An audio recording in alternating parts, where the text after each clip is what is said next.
Hi, everyone. My name is Greg Knight, and I like watching, thinking about, and talking about movies. One of the great things about starting your own podcast is that there are some days where you get to actually talk to the creators of those movies.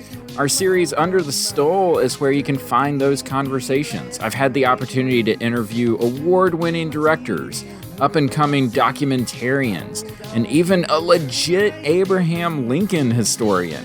So if you are curious about the creative spirit and want to learn more about how artists are inspired to make their passion projects, check out Under the Stole right here on the Popping Collars feed.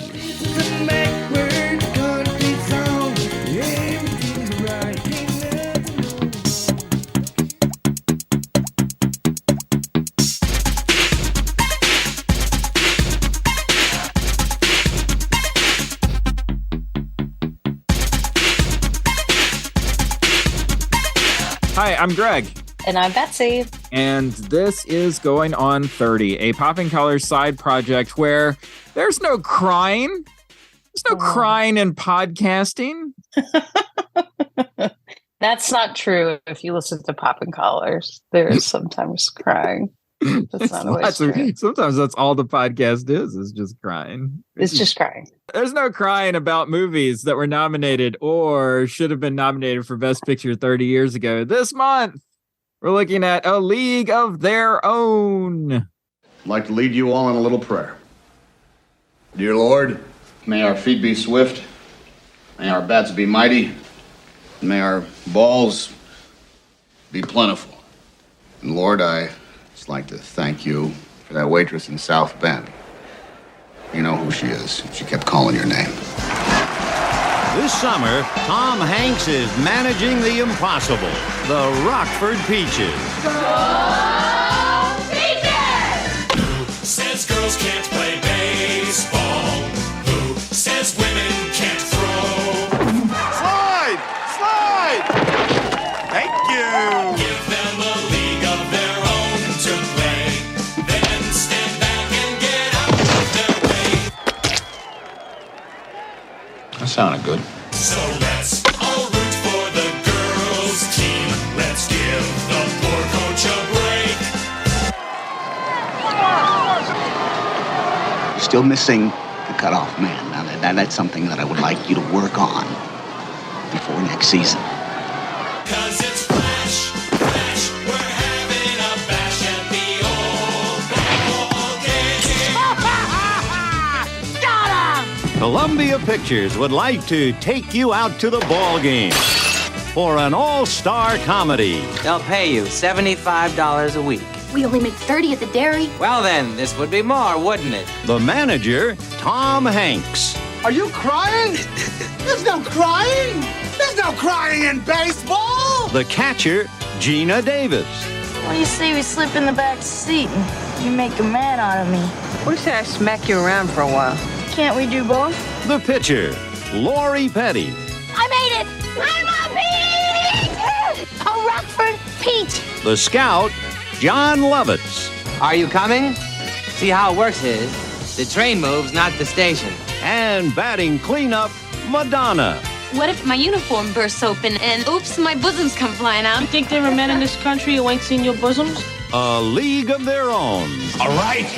God knows we have a game. It's not like any of this helps, believe me.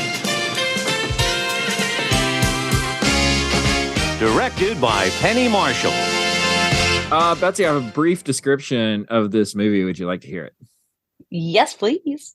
Okay, you know what? I have a description of this movie that I'm not sure about the author of this description. I don't know who they are, but okay, I'll just read it. All right. Do they have an axe to grind? Is there axe grinding happening? It feels like they may have written this while they were watching Tucker Carlson. You know. Oh no. Is this movie too woke? Is that so what's happening here? Because it's woke in some ways, but not in other ways. Yes, go ahead. Here we go. As America's stock of athletic young men is depleted during World War II. Like it's an Amazon shipping warehouse? Yeah, okay. We're low on athletic young men. Can we we're gonna have to step up production on this. Mm-hmm. As America's stock of athletic young men is depleted during World War II, a professional all-female baseball league springs up in the Midwest, funded by publicity-hungry candy maker Walter Harvey. Competitive Wow. Yeah, right. Really threw Gary Marshall. He threw big candy under the bus. He did. Take that, Wrigley's. That's right. Yep. Okay. Competitive sisters Dottie Henson and Kit Keller spar with each other. Scout Ernie Capadino and grumpy has-been coach Jimmy Dugan. Wait a second. Okay, this is a bad sentence. Let me start again. This is terrible. Okay, let me start this sentence again. They really want to mention John Lovitz's character? Okay. I know, right? I didn't even know what his name was. Okay. Me neither. Competitive sisters Dottie Henson and Kit Keller spar with each other. Scout Ernie Capadino and grumpy has-been coach Jimmy Dugan on their way to fame. Now, here's the reason why I had to reread that sentence. There was no Oxford comma after Scout Ernie Capadino. So you people that are dropping the commas, you are doing this, all right? Put in the Oxford comma, because otherwise I don't know how to read these things. Okay, that's it. Got it. Rant over. Okay. Betsy, what's your history with the League of Their Own? Well, I will say that of all the movies we have watched for this podcast over the past, how many years? Is this our third year, fourth year? Oh my gosh. Oh. So what did we started with the movies nominated for Oscars in 1989. So that was the movies from 88, and we're currently talking about the movies from 92. So we've been doing this for 4 years. Oh my Lord. Unbelievable. Wow. Unbelievable. But yeah, so this is the movie that I have seen the most. Okay. Like on its own so far. Yeah. Like this was a popular movie in the Carmody household. Yeah. We and we were, as a softball player, pitcher, I had a hat from one of the original, like one of these 4 teams. So like when the movie came out, there was then all this interest in the history of this time. And so there was a place that started to make reproductions and baseball caps. So I had a cap. Yeah. From this time. Yeah. I mean, it says 4 teams, but there's really only like 2 teams that we ever see, in the... Well, we see Racine, we see the Bluebells or whoever they are, and then we see the Peaches. Right. But I think in the end it expanded. Like I think it went to more teams. Oh yeah. That were also included. Yeah. Yeah, this is the first movie that I absolutely have a memory of seeing in the theater. Because I have like a vivid memory of like the whole Tom Hanks peeing scene, and all that stuff. Like I remember watching this in the movie theater when it came out. So that's probably the first time I can say that about any of the movies that we've seen so far. Usually most of them I've seen on VHS later, that kind of thing. But now, granted, I was a baseball kid, so this would have been in my wheelhouse. But yeah, I just thought it was, it was just a lot of laughs. It was probably the first time that I ever kind of recognized Tom Hanks, because I wasn't a big kid, the movie Big. Wasn't really in my... I knew Big. There's where our age difference shows. Yeah. So this would have been like my first kind of Tom Hanks experience, which, as far as first Tom Hanks experiences go, it's not a bad one. So no, even though it's like he's top billed and he doesn't show up until like 30 minutes into the movie, because we got to sell this movie. Right. And we're selling it with Tom Hanks, Gina Davis, and Madonna. That's what the poster is. Those 3. Oh, I remember Madonna was huge. So Madonna was huge. Yes. Like at this time. Yes. And her casting in this movie was a really big deal because she was still pretty controversial. So Justify My Love had come out the year before. The documentary for Justify My Love had come out the year before. this. And so, and like up to this point, she had been playing like Dick Tracy, like Femme Fatale and Dick Tracy, sort of stuff like that. Desperately wanting to play Eva Perón. Right. Well, yeah. Right. Like we're trying to get some cred. Yes. Trying to get some cred. She's looking for her Oscar later. Yeah. But this was about as wholesome a Madonna, outing as you could possibly get in the early 90s, I would say. Yes. Evidently, she was not very well beloved in Evansville, Indiana, where they filmed this. She had a lot of attitude. Yeah. The local purveyors of hotels and restaurants and such, she rubbed them all the wrong way. There's some on IMDb in the trivia section. There's some letter that she wrote to somebody about how miserable an experience.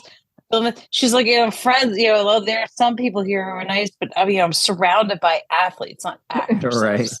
Right. And, and there's no attractive men in Chicago. Yeah.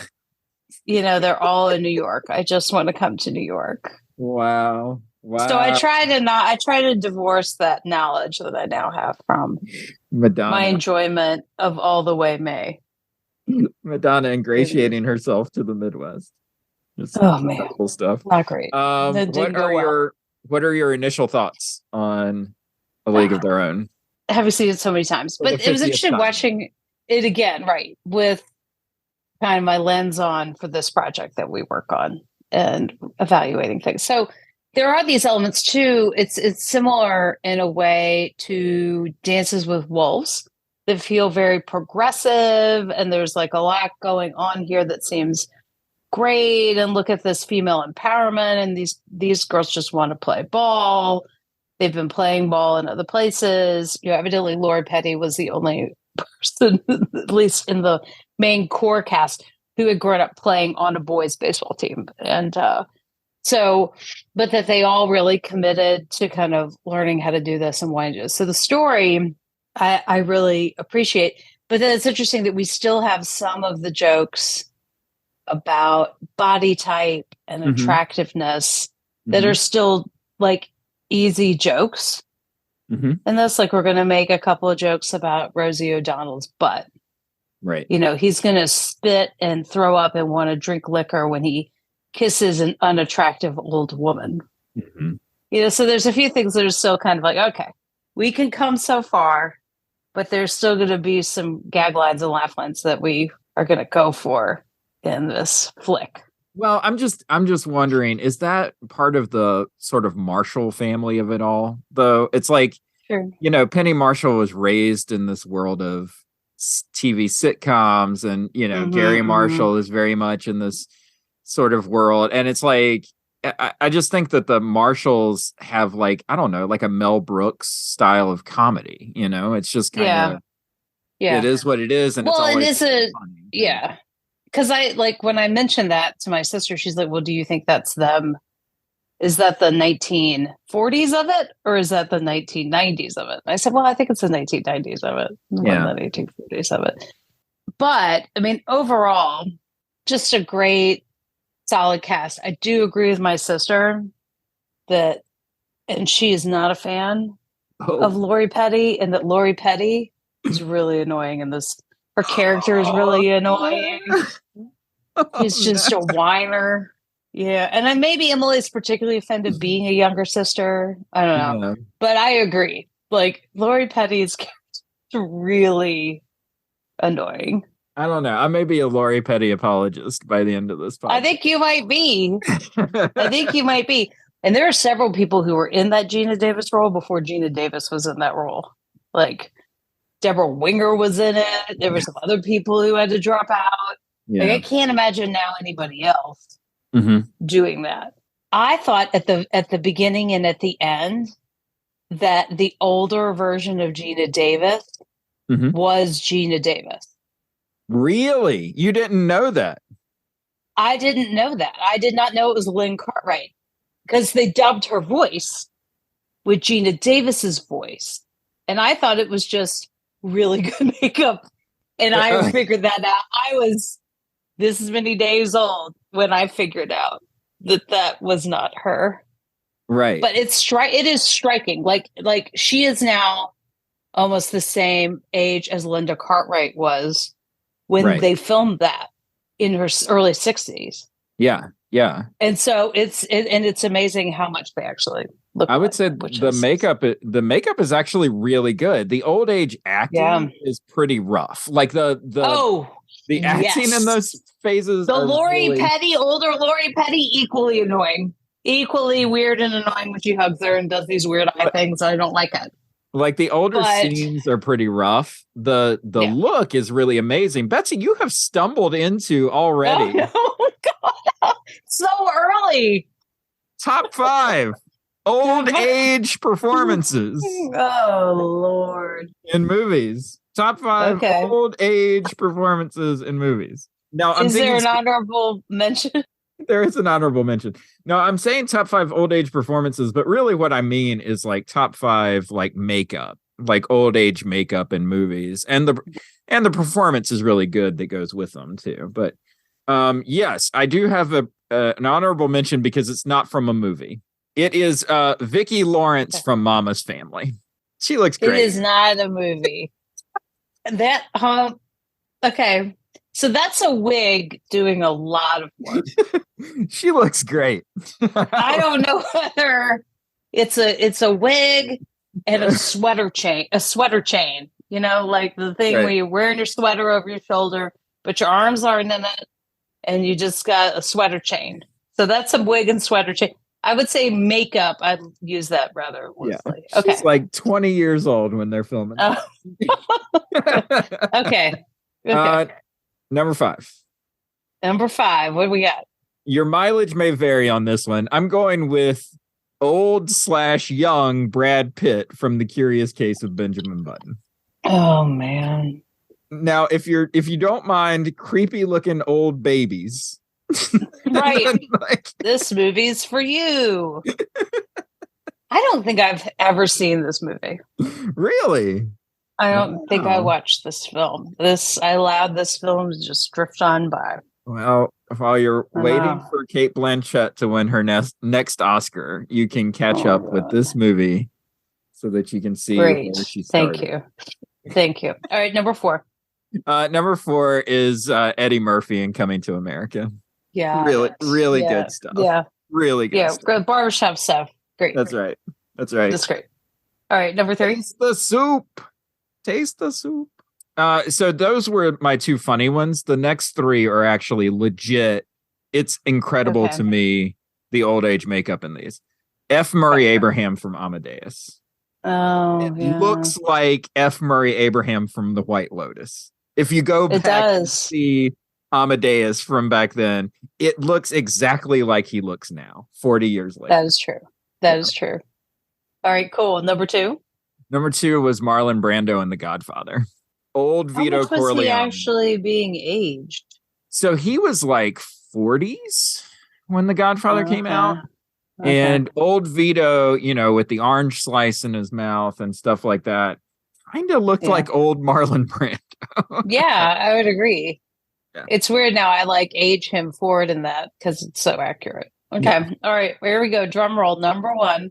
Number 1. This may be the most accurate old age makeup ever in the history of movie making. It's Max von Sydow from The Exorcist, who, as the best I can figure, is that the makeup artist had a time machine, went into the future, looked at old Max von Sydow, and then went back to the 70s and just made him look like that. Yeah, that's impressive. It was really impressive. And a good performance. Cool. Well, who knew I was going to fall into that situation? Top 5, old age. I have a couple of hot takes just right out of the way. What you got?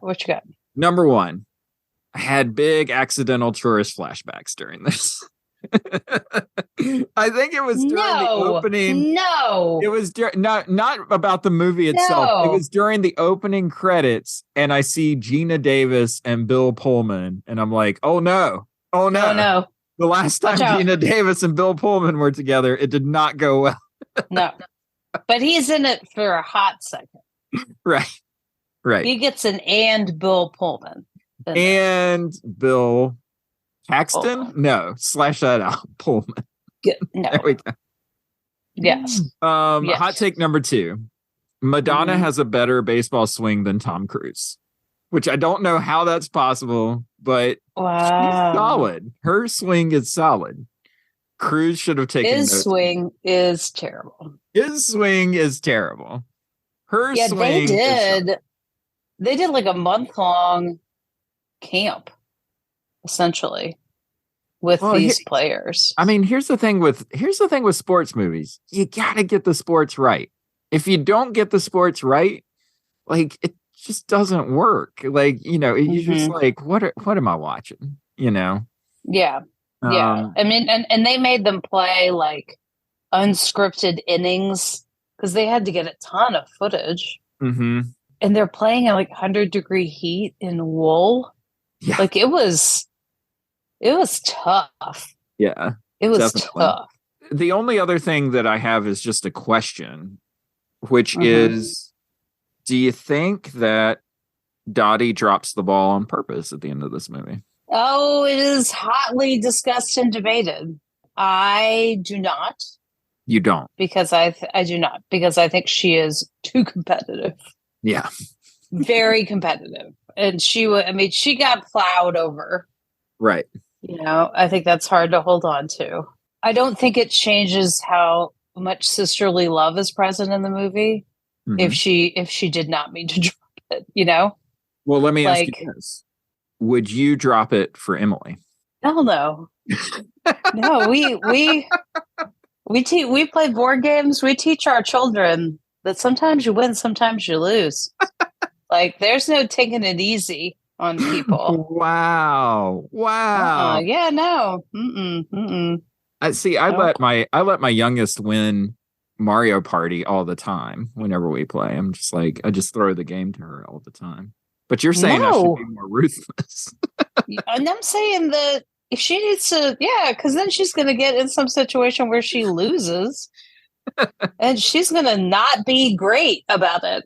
She's not going to have learned how to lose gracefully. That's kind of how she is already.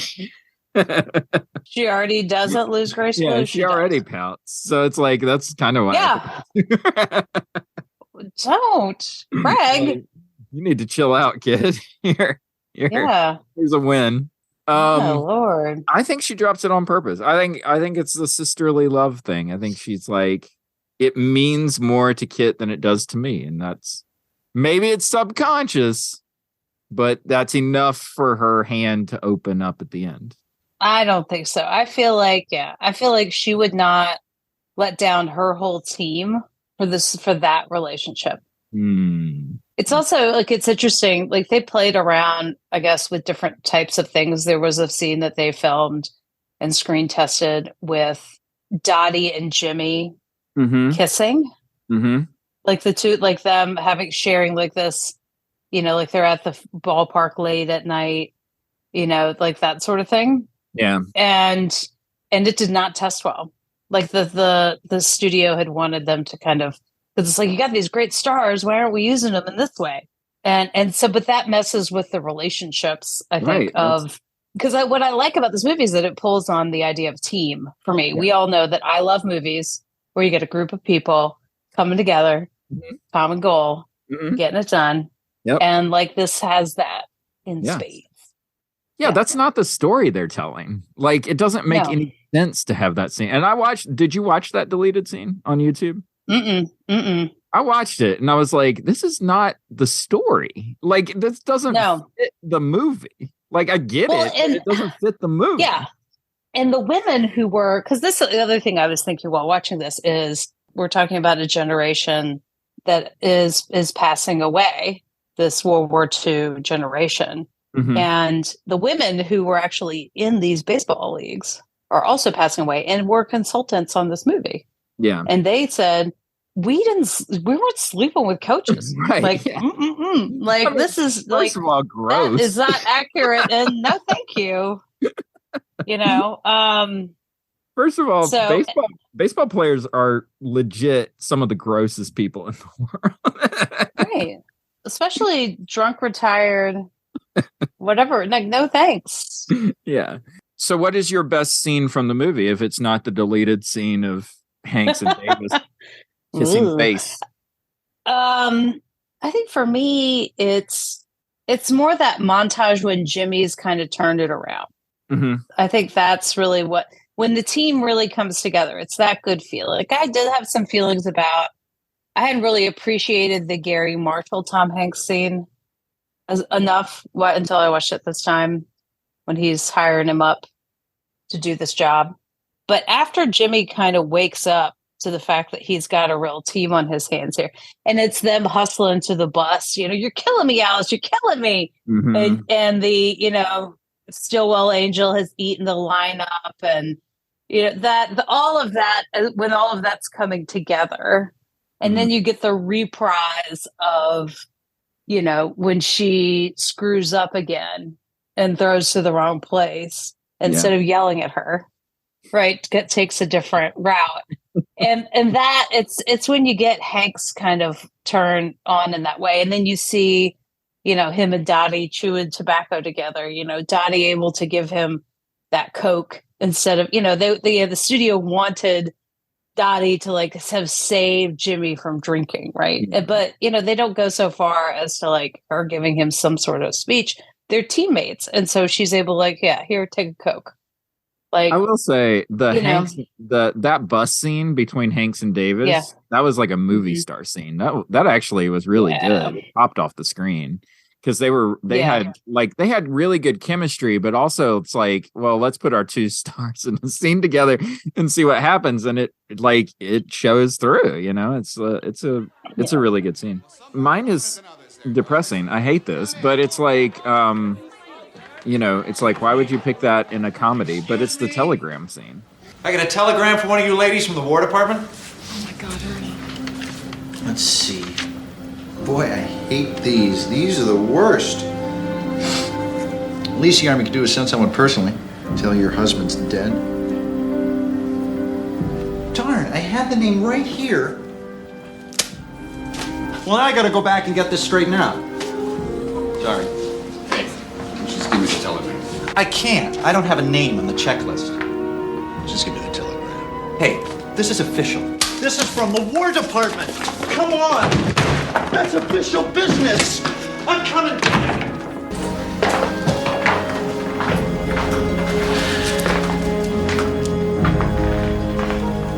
I'm sorry, Betty. And I think the reason is because it's just so raw. And I think that the thing that I appreciate most about it is the understating way that Tom Hanks plays it, right? Where it's like, it's not a big deal. You walk, you hand the telegram, you say you're sorry, you get the hell out. Like it's just kind of like a so often, and we see this a lot in our world where it's like pastoral care, and it's like, quit churching things up, just get to the point, tell people, get to the real of whatever the situation is, and get out of the way with all of the pomp and circumstance, right? And what Betty needed in that moment was to grieve, and she didn't need Tom Hanks messing around to get her to that place. Just need to get right. Yeah. And so, the telegram scene always stands out to me because it's just so visceral the way that it comes in. And that's Penny Marshall's daughter. Oh, Betty Spaghetti? Betty Spaghetti. Mm-hmm. Oh, no kidding. She does really well in that. Yeah. Yeah. Yeah. Tracy Reiner. There we go. Well, and I do think it's also, there is that, what's the reason why they're playing baseball? Right. The war, the way a war intrudes in, and they did a really nice job with some of the detail work. Yes, you can go on IMDb and find some goofs and gaffes, but when I remember looking at Dottie's car, and I'm like, man, that car seems way older than where we are right now. But a lot of people were driving really old cars because cars weren't being manufactured because of the war. Yeah. So you're driving a 15, 20-year-old car around. Mm-hmm. They would have had a hard time getting to Oregon, though, on their ration. I was going to say, of gas a week. It's going to take them a month to get back to Oregon. Good luck. Hope someone's watching those cows. Yeah, it's like when they were like, we're going to drive to Oregon. I'm like, oh man, this is like the Oregon Trail, just a few years advance. It's like, just don't die of dysentery on your way back. Yeah, as long as Bob doesn't get a snake bite on his good foot, I think we'll be all right. All right, here we are. Best performance of the movie. Do I do my Lori Petty apology now, or do you want to? God, no. So when Emily and I talked about this, I am also along with being in agreement that Lori Petty's really annoying. Best performance of the movie is a Madonna Rosie O'Donnell combo. Yeah, you can't do it, mate. Do it? I could do it. Yeah, how long you been working on that, Doris? That took me about a year. Not counting them 2 months I was in the hospital, bat hit me right in the head. Bam. Really? Yep. You had to knock you behind, because that looks really swollen. Hey, what the heck kind of a thing is that to say to me, okay, I'm that sorry. ain't funny. I'm nervous, all right? I don't... What are you looking at? Yeah, what are you looking at? Nothing. Yeah. Right? Nothing. Mm-hmm. Yeah, and because, like, this is when you kick off these, like, celebrity friendships. Like, Rosie and Madonna, still friends to this day. Penny Marshall and Rosie. You know, it was said that Rosie would tell the story that because she could understand Penny Marshall's thick Bronx accent, she got more scenes. she could follow instructions. And she's I feel like there's a lot of improv there. I feel like it's just like I've always, this was really a big breakout moment for Rosie O'Donnell. Well, so I think she was nominated been... for new breakout performance or whatever at the MTV Awards. You know, she would have done Star Search. She was doing stand up. That's what I was going to say. Star Search would have been like right before this, I think. Yeah. Yes. So that, and then I think combined the way she and Madonna play off each other, and just even in that final game scene, you know, where they just keep cutting to her on third base, and she's yelling in the way I yell at games. Yeah. So I think that there's a real, I really appreciate that. I do think Gina Davis does a really nice job. I do think Tom Hanks does a really nice job, but I think it is the well-roundedness of the team and the fact that they had all the stuff they were doing in between takes to kind of keep up spirits and do things. And, you know, like Rosie's doing stand up and, you know, they're performing Jesus Christ Superstar, like all this stuff. Like, and I like the camaraderie. Yeah. What about you? I'm going for Lori Petty. Okay, let me. Oh God! Let me talk about. You're joking. No. I'm going for Lori Petty. But let me talk about Gina Davis first, just really quickly, because you're totally right. The reason that Gina Davis really works in this is because of her height. She is so tall in this movie. Like she looks like an athlete, you know, and it's like when she walks. And she is an athlete. Yeah. So like she's been in the Olympics for the God's sake. Yes. Exactly. So when she walks out on the field, she looks legit, you know, you're just like, oh my God. Yeah, that's somebody that people would pay their money to go watch play a sport, you know? Yes. So I think that there's stuff that Gina Davis brings into the room just physically that like make her performance kind of stand out. Okay, Lori Petty. What? I've been traded to Racine. Oh. You?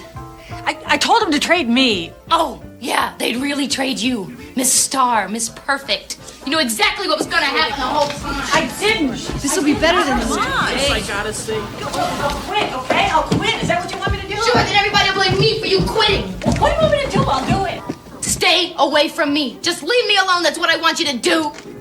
Kid, listen to me. It was all a mistake, okay? It was a big mistake. Because I was getting too good, wasn't I? Listen. I knew if I did too good, you'd do something to push me down.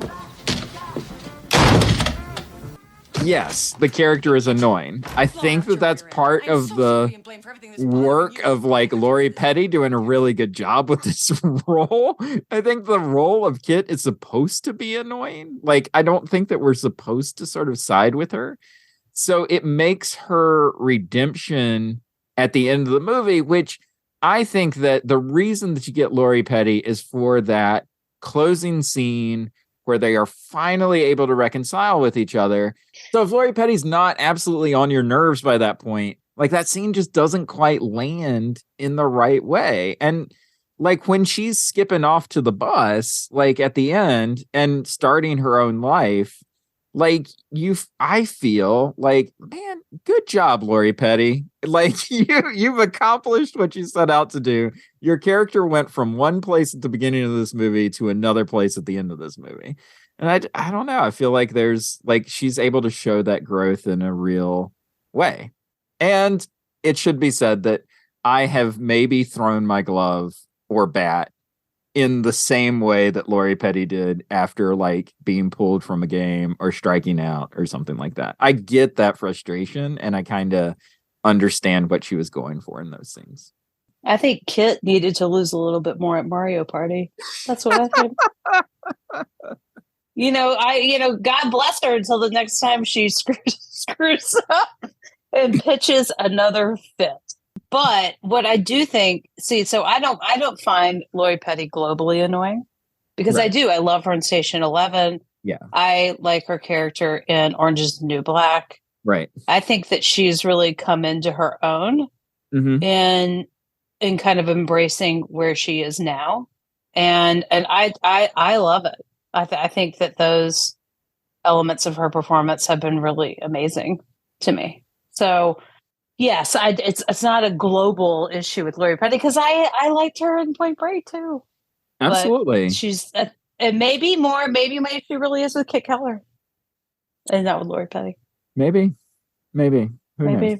Okay, I got some stats about the movie. Stats. A League of Their Own opened on July 1st, 1992.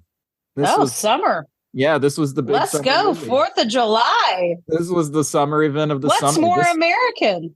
Yeah, you know baseball. what? You know what that is? You know what that is? That first week of July. You know what that is? That's the Will Smith spot. That's the Will Smith spot. That is. Yep. Well, but not yet. Not yet. But that's what it's going to become. That's what it's going to be.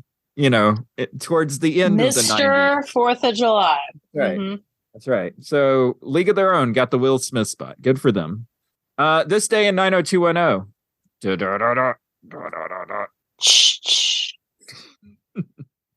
Season 2, episode 28. We're kind of gonna go back because they did have summer episodes of 90210, but they started about halfway through the month of July. So we're gonna go back to the season finale or the spring finale of season 2. So season 2, episode 28, entitled Wedding Bell Blues. After Brenda spends a forbidden weekend with Dylan, her father insists they break up. Meanwhile, Kelly pursues construction worker Jake Hansen. Betsy, can I tell you that I can picture this episode in my mind? I vividly remember this episode of 90210. Really? Oh, yeah, because this was the backdoor pilot for Melrose Place. So Jake Hansen was, what's his name? Yeah, the guy from Melrose Place. Oh, Grant Show. Right. Yep. I just pulled that name out of I don't know where. Whose wedding? Was this Kelly's mom and like David Silver or like David Silver's dad or what? Wedding Bell Blues. Oh, I don't know what Wedding Bell Blues stands for, but I do vividly remember. Oh gosh, what was the dad's name? Oh, the dad. Oh, not Joey Tata. That was the other guy. R.I.P. Anyway, I vividly remember him being like, "You will never see Dylan ever again." Blah blah blah blah blah blah blah. He was very upset with his little blonde, bald head. Mr. Walsh. Let's see. Here we go. Mr. Walsh. James Eckhouse. Jim Eckhouse. Of course. Yeah, he was very upset with Dylan for a long time there. Yeah. Then I think Dylan saved his life or something and they became better friends. Okay. League of Their Own. The beach club? Was he drowning? Okay, all right, back Seth. A League of Their Own had a domestic gross of $107 million, making it the number 10 grossing movie of 1992. Ooh. Yeah. Big nice. hit. Big hit.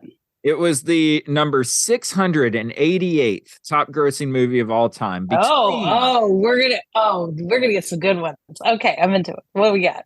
So you get A League of Their Own. It comes between Baby Driver. Okay. And an animated movie called Epic, which came out in 2013. This was from the studio that brought you Ice Age. So not a Disney movie, but like one of those animated movies, from 2013. Epic. So you get Baby Driver, A League of Their Own, and Epic. Flirt, Marry, Kill. Oh, okay. So I'm familiar with Epic because I have a child that was born in 2007. Oh, so this Epic was in her wheelhouse. Would be, Got it. We were 6 years old. I recall this movie. It's a pretty good movie, I'll say. Okay. If you say so. I have not, nor will I ever see. I feel bad. You should watch this. You've got kids that would love this movie. I think I've aged out of the Epic demographic. My kids. You think? Yeah. Do they watch Tinkerbell movies? You know what? They don't like movies. My kids don't like movies. Well, I'll say my oldest one does not like. She doesn't like watching movies.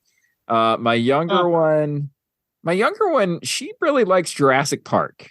That's like her. That's her speed. She's a big dinosaur fan, and we watched Jurassic Park, and I was like, now this movie may be a little scary. And we got through the movie, and I was like, was it too scary for you? And she's like, no, it wasn't scary. They were just dinos. And I was like, oh, okay. All right, then.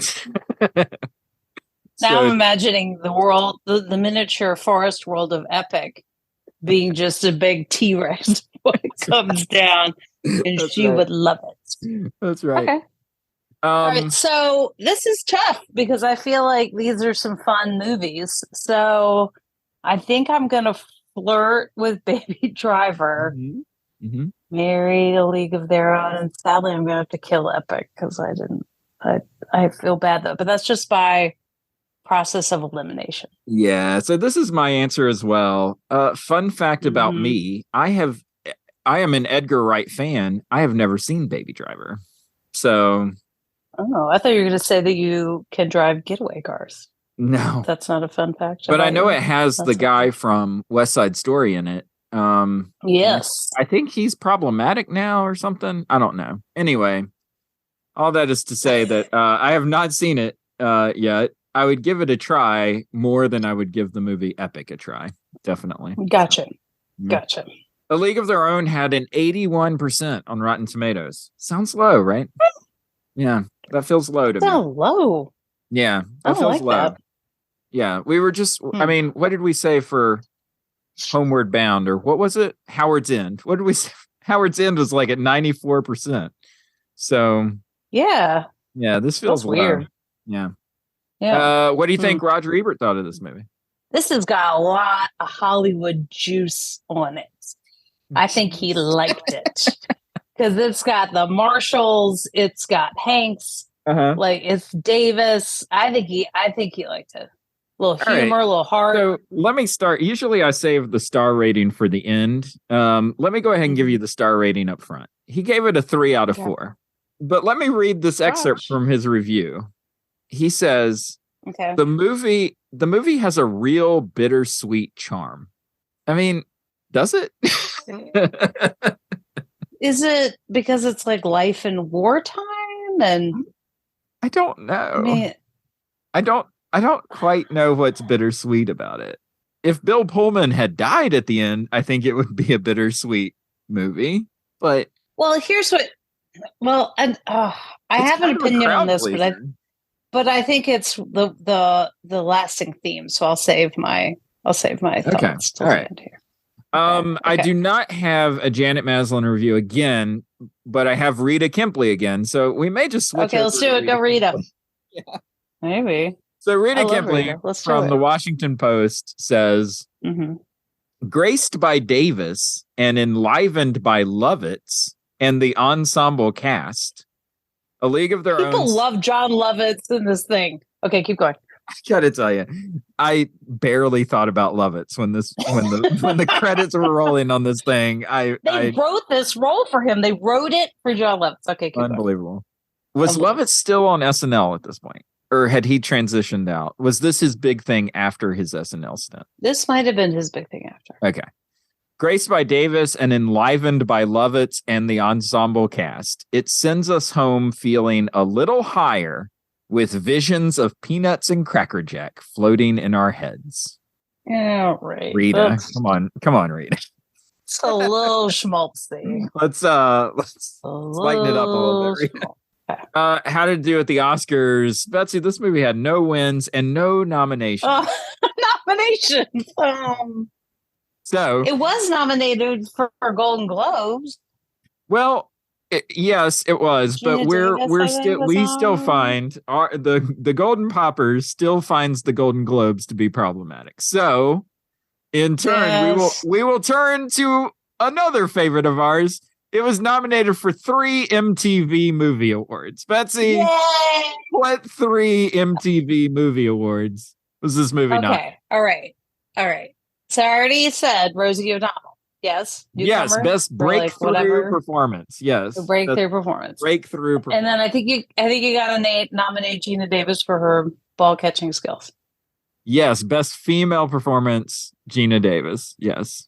And then because I could not believe there's a Carly Simon song that opens this film. Yeah. It is not good. It is not a good song. It's but no, the best song. It's no Working Girl, Carly Simon. No, but the best song is "This Used to Be My Playground." Oh yeah, by Madonna. So was it nominated for that? It's not. No Madonna nominations, which is fascinating because she was all over MTV at this point. No Madonna for the movie awards. So what's the third nomination? Oh, Betsy, you're gonna hate this one. Best Kiss, Tom Hanks and Pauline Brailsford. No. Oh, I am disappointed. Oh, MTV, never change. You're just so it's big letdown. So inappropriate. I'm sure like Beavis and Butthead read the nominations for that. Yes, I'm sure they did. Which team do you play for? Well, I'm a peach. Well, I was just wondering, because I couldn't figure out why you would throw home when we've got a 2-run lead. You let the tying run get on second, and we lost the lead because of you. Now you start using your head. That's that love that's 3 feet above your ass.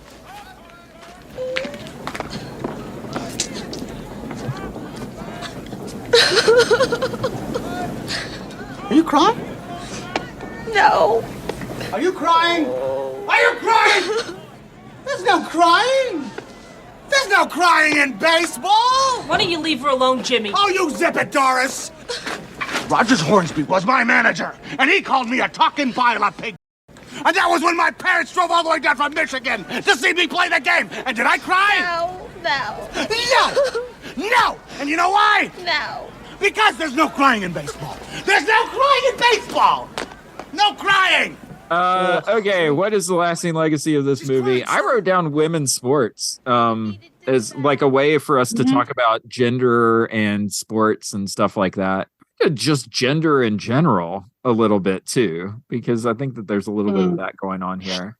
Here's the thing. In America, I think we pay lip service to women's sports, but sometimes women's sports faces economic challenges that men's sports doesn't.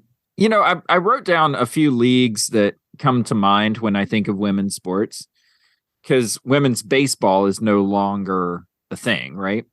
Women's softball leagues are a thing, but even those sort of exist in amateur. But they don't play in the Olympics anymore. Right. They're talking about bringing it back, right? When I think of pro women's sports, the leagues that immediately come to mind are the women's soccer leagues, obviously, the WNBA and the LPGA. And then, of course, women's tennis. I think, especially with the Williams sisters, that has sort of, a currency in sort of American athletic culture. But I mean, of these leagues, like, they're all dwarfed by, men's athletic ratings and stuff like that. I don't know. I'm just curious. Like, what do you think the juice is for women's sports in America? Well, because, we've just celebrated a big anniversary of Title IX, but then you still have instances like the NCAA tournament, right? And you can see them trying, like the basketball tournament, like they're trying to have equity, but it just takes somebody saying, this is their weight room, Right. the Oregon player, and this is ours. And how that coverage happens. We talk about it even here at school, like what time is each other's games? If both varsity boys and varsity girls basketball are playing, who's in kind of the premier spot? Right. That you can that isn't happening while other people are in afternoon options. I don't think there's something nefarious there, but I think it's just kind of where we are. And, I, as someone who benefited from having a father who wanted me to play athletics, a mother who was into that benefit of sport I've received in my life. Still think of myself as an athlete, which makes me laugh. But I think once you are that, you think about that, right? Yeah. And the opportunity that sport offers, and that I see it offer my own child. Yeah, I think we're still, the arc of history is long, bending towards justice.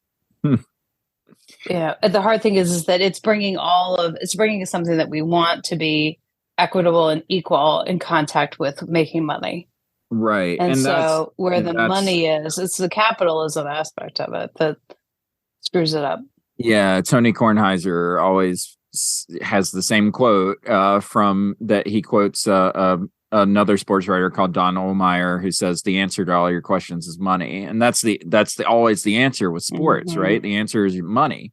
So it's like, it's fascinating to me that the league in America that will always have money and will always make money is the NFL. The NFL is a juggernaut of American sports, right? And its championship game is basically like a federal holiday in our country that's dedicated to capitalism, commerce, advertising, marketing, and there's a gladiatorial football game at the middle of all of it.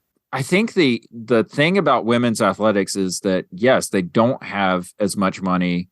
They don't make as much money as men's leagues. And if the paragon of American athleticism is the NFL, well, that seems so far removed from how we think of women's sports, right? Because it is incredibly violent. It involves, like body specimens that are so far from the norm of just an average American body. Like, it's just, it's almost like the antithesis of like an LPGA, or a WNBA player, or even a Williams sister, who are like maybe the toughest people that we can think of, in women's sporting. So I don't know. It's just like, I feel like Americans, it's kind of like the proof is like in where the money goes, and all of American money goes towards like the most violent, most masculine, most testosterone fueled thing. Well, for me, the impact of the movie and kind of the theme that I think I noticed this time that might add to the bittersweet quality of the film is this idea of leaving home to go find opportunity, take a risk to go do what might be next for you. And that scene with Marla Hooch, which is just one of my favorite characters in the whole film, with her and her dad in the train station, And that had originally, the original cut of the movie was like 4 hours long. And this got cut in that cut. But then it got put back in. Mm-hmm. But that idea of you got to go where things happen. Yeah. And I think thinking about that idea, I think that idea was still real at the time of this film. And I had that feeling of, I want to go where things happen. You know, I'm going to go away for college. I'm going to go someplace else. I'm going to live somewhere else. I don't know how that feels now. Mm-hmm. When it feels like everything is happening right here on your phone, as opposed to somewhere out there in the world. There's a bittersweet quality to that. It's like those moments, war upends everything. Yeah. Right. Yeah. The civil rights movement, migrations around this country, lives were completely changed because of this baseball league. Mm-hmm. People brought from wherever they were, and the group of us are going to stay here.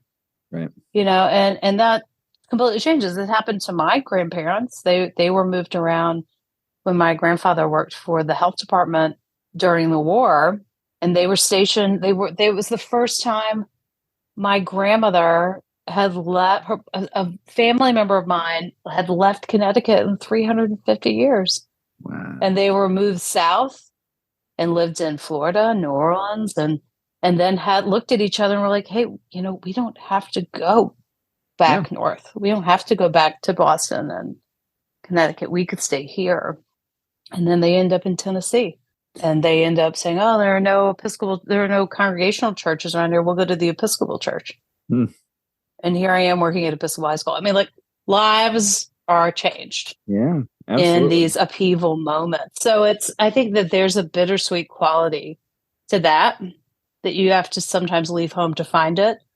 And yeah, you have to see it as like a real possibility and a real opportunity, which for most people, like, it's like that opportunity just doesn't exist. You're locked in from birth and, where you're going to live, who you're going to marry, what you're going to do for a career, like all of that stuff is just kind of, and being able to seize an opportunity that feels like a fantasy is, it's always going to be an amazing story. Yeah.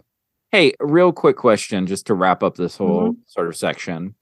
Is there something about competition that sort of lends itself to gender division? Obviously in sports, there's like men's leagues and women's leagues. And there's this current debate, albeit bad faith arguments on one side in particular, about the role that gender plays and who can play in what leagues and stuff like that. But it strikes me that, we're recording this episode before the Oscars air this Sunday. The Oscars are an institution that still has gendered acting categories. Now, I will say that we are kind of guilty of this too. But I will say we changed our category from like best actor, actress to like best performance, right? When we talk about the movies individually.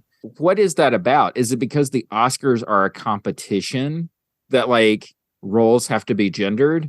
Like, what is at stake for it to just be a best performance Oscar? Well, what's at stake is that the system is still misogynist. And so it's dealing with the fact that it's not like we're doing real great at that. I was just listening to a podcast that I really love called Keep It. They were discussing that, maybe we're not there yet to be able to do that because of how we nominate. But what if we allowed there to be 10 best directors? We allow 10 movies. Right. So that we've only had maybe 7, 9 women ever nominated for best director. And we still have a system that won't give them those jobs to then allow them to be nominated, right? So it's not just the Oscars, like there's all these female directors that no one's nominating, but oftentimes director is also saluting the overall quality of a film. So why could we expand that to allow more of that recognition to potentially be present. Because, you know, the Oscars, I mean, it's all about money. Right. It's all about money and generating money. And it's a marketing juggernaut for your film to be able to slap on your poster that it's Oscar nominated. You know, that people may, you know, I don't know. I can't now say linger at the video store to take that DVD home or whatever. But it's also hard if it's a marketing juggernaut to imagine going to less categories. Yeah, absolutely. Right? Then there's less opportunity for winning. Yeah, totally. Interesting. Okay, we can get through the last few categories really quickly, I think. Who is this movie for? It's for everybody. It's for everybody. Yeah. It's for kids. It's for boomers. Yeah. It's I saw this as a kid. It's for the greatest generation. Yeah. It's for all of everybody. For everybody. What's your rating for this movie out of 5? 4.5.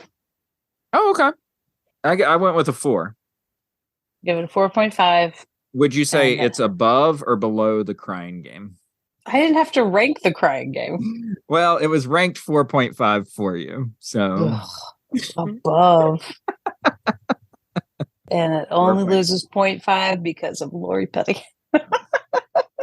I gave it a 4 out of 5. This movie's great. It's the definition of a rewatchable. And Penny Marshall is really talented. Who knew? Why did we nominate this movie? Because it's great. Because it's great. There was no question. Because the Oscars should have nominated it, and I don't know why they didn't. We've already touched on what Emily said about the movie. Not a fan of Lori Petty. Emily, go back and watch this movie again. You got it. This was not nominated for Best Picture, so I don't know if Billy Crystal said anything about this at the Oscars. If he did, I'll include a cut of it here.